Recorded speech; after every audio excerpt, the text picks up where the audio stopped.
పార్వతి అయితే పల్లవిని భోజనంకి పిలుస్తూ ఉంటుంది. చిచి మీకు సిగ్గులేదా?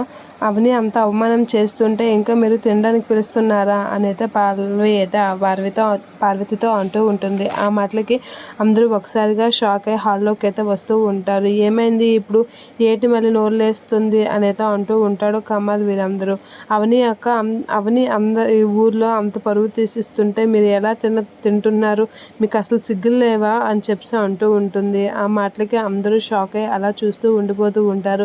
ఏం మాట్లాడుతున్నావు నువ్వు అని చెప్పి అంటూ ఉంటాడు కమల్. అవును, అవని అక్క పరువు తీసి ఇప్పుడు మారు వేషంలో మన ఇంటికి వచ్చింది, అయినా మీకు ఎటువంటి సిగ్గు లేకుండా ఏం పట్టనట్లుగా ఉన్నారు కదా అనేది అంటూ ఉంటుంది. అవని వదిన ఇంట్లో లేనప్పుడు తను ఏం చేస్తుందో తన వల్ల మన ఇంటి పరువు ఎందుకు పోతుంది అనేది శ్రీకర్ అంటూ ఉంటాడు. ఇక అవని అక్క ఏ తప్పు చేసిందని నువ్వు ఇన్నేసి మాటలు అంటున్నావు అని శ్రీయ ఆ పల్లవితో అంటూ ఉంటుంది. ఆ మాటలకి ఏం చేసిందా, మనం ఇంట్లో నుంచి బయటికి గెంటేస్తే కొన్ని రోజులు పనివాడి ఇంట్లో ఉంది, ఇప్పుడు ఇంకెవరో ఇంట్లో ఉంది. ఎవరింట్లో ఉంటే వాళ్ళతో మన ఇంటికి రాయబారం పంపించి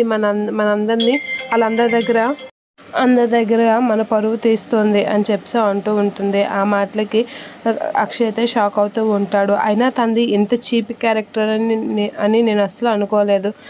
మనం ఇంట్లో నుంచి బయటికి గంటేస్తే పనివాడి ఇంట్లో ఎవరింట్లో పడితే వాళ్ళ ఇంట్లో ఉంటుంది, అందరి దగ్గర మన పరువు తీస్తుంది. వాళ్ళందరూ వచ్చి మనం అడిగితే మనం వాళ్ళకి ఏం సమాధానం చెప్తాము? అందరి దగ్గర మనల్ని దోషులు చేస్తుంది. మన దగ్గర మన స్థాయి ఏంటి, మన లెవెల్ ఏంటి, మనల్ని అందరి దగ్గర చీప్ చేస్తుంది. అసలు తను ఏమనుకుంటుంది అని పల్లవి అయితే అంటూ ఉంటుంది. ఇక పల్లవి ఇంత చీప్ క్యారెక్టర్, అవని ఇంత చీప్ క్యారెక్టర్ నాకు తెలియదు. తను అసలు కొద్ది రోజుల్లో వాళ్ళ ఇంట్లో ఉండడం ఏంటో నాకు అర్థం కావడం లేదు అని అంటే, ఇప్పుడు తను ఇంట్లో లేదు కదా, ఎక్కడుంటే నీకెందుకు అని అంటూ ఉంటాడు కమల్.